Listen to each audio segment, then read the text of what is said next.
Hi, I'm Ash and welcome to this review of the 2026 Duotone Skybrid SLS. The board in this review is the 80 litre variant, which has dimensions of 5 foot 9 inches by 21 inches and is around 5.8 kilograms in weight.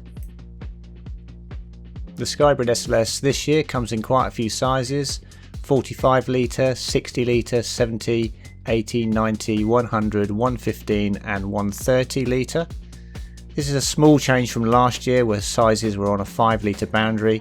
So last year there was an 85 litre, which this year is replaced by the 80 litre. The construction is a bi-axial carbon PVC sandwich. Foam core of course, but no mention in the documentation whether this is hydrophobic foam or not. I'm going to assume that it isn't, given it's not mentioned. We have a slightly recessed deck, although I would say I found it a bit flat compared to my usual board. The deck pad is very slightly thinner than last year's model, but still very comfortable to kneel on and provides good grip. The board itself compared to last year is slightly longer, slightly narrower, more bevel on the rails and a reasonable amount lighter, 5.84 kilograms versus 6.25 kilograms for last year's 85 litre model. The deck has some rocker to the front but very little to the rear, with the bottom being of a flatter planing rather than displacement design. I would say we have an evolution here rather than a revolution in board design. Users transitioning from last year's Skybrid will feel a lot of familiarity going from the old board to the new one. In terms of board features, we have an automatic pressure equalization valve, foot strap inserts for offset, inline and V-strap. The mast track is reasonably generous but not huge, and we have a good carry handle on the bottom that you can get all of your fingers into. The board itself is a painted finish rather than an epoxy resin finish, so expect some paint scratches and wear and tear to show with use. The graphics design I quite like. It's understated but has the overall appeal of a quality looking board. On the water it generally looks black from a distance, with the colours only really showing up close.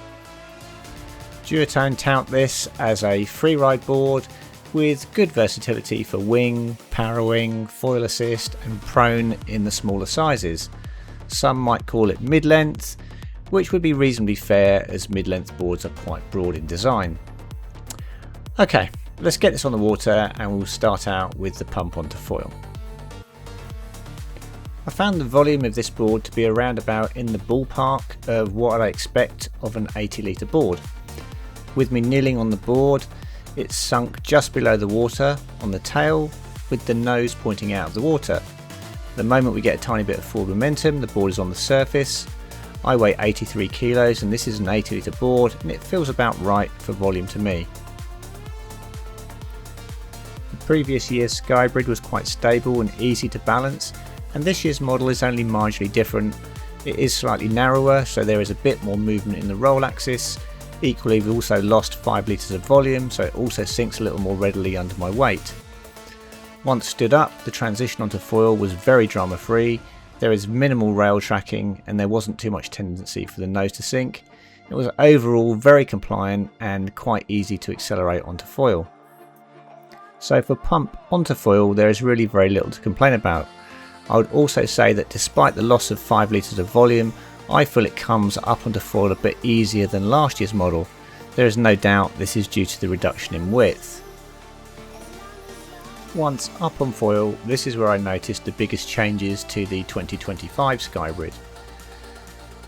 The Skybrid of last year I found to be a little bit on the heavy side, and whilst it was okay to ride, it was a little muted in its reactivity to weight changes.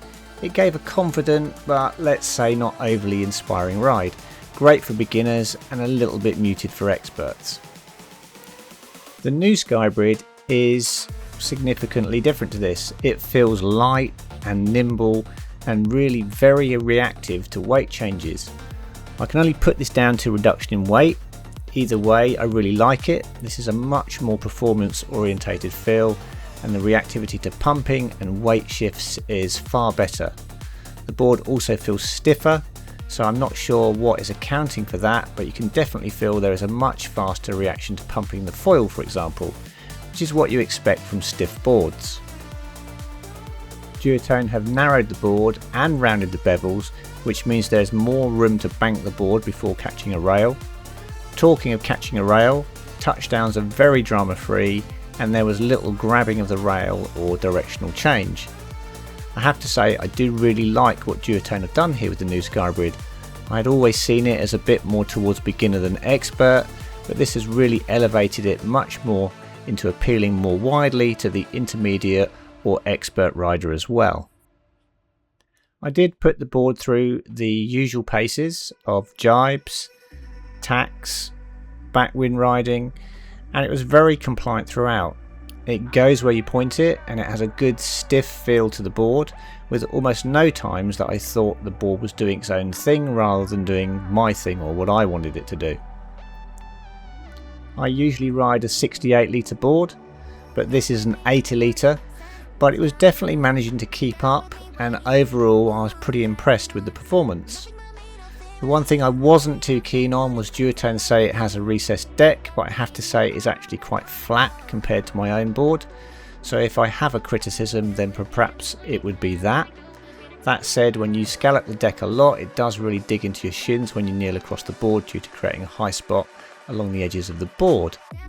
It took me 10 minutes or so to adjust to the slightly flatter deck, but overall it was not a big issue. So let's get into some pros and cons. The pros would be that the board is beginner through to expert friendly. It comes in a large array of sizes. It gets onto foil better than last year's model. It's much more reactive and fun to ride than last year's Skybrid, and it handles touchdowns really well. In terms of cons, the deck is a little bit flat for my liking. The reduction in width means it is a little less roll stable than last year's Skybrid. The Skybrid SLS boards are at the more expensive end of the boards market, so we could view that as a con. And it's also a painted board, which means it may show signs of wear and tear over time. So who's this board for? Well, this is a very versatile board that comes in many different sizes, so it has an appeal from beginner right through to expert. It is much more reactive than last year's board and lighter, so performance riders should absolutely take a look. It can be applied to multiple disciplines, and I agree with Duotone's assessment that it could be used for wing, power wing, foil assist or even prone in the smaller sizes. Overall, the new Skybrid impressed me. This really is a decent board and delivers a well-rounded and performance-orientated ride, and is definitely a step in the right direction from last year's board, which was still a good board, but this is a better board. As always, I'd like to thank George from the Watersports Centre for the demo board. Links are in the description, and I'll see you on the next video.